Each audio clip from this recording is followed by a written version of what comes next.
then I think that there was a theology that I was given to kind of understand some of that drive where I wanted to say, okay, yeah, this is so important for this person's immediate need to be met today. But also, I wanted to know, well, what does God have to say about them experiencing abundant life, right? What does Mm, God have to say? What is God's vision for the future of this person's life?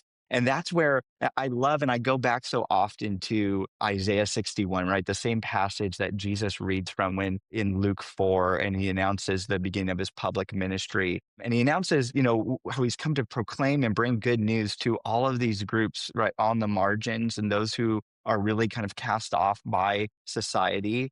And then it goes on in Isaiah 61 and talking about those groups to say they will be called oaks of righteousness, the planting mhm. of the Lord to display his splendor. They will rebuild ruined cities and repair, streets that have long been devastated.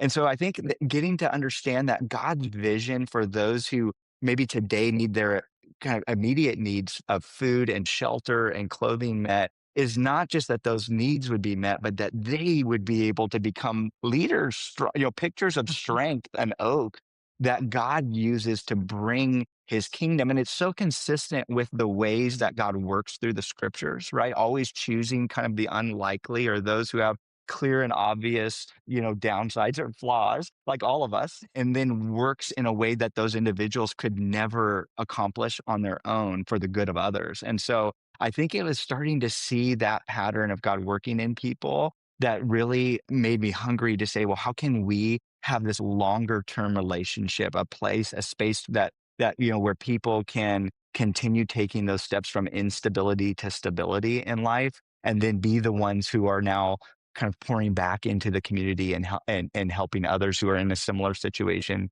maybe as where they once were.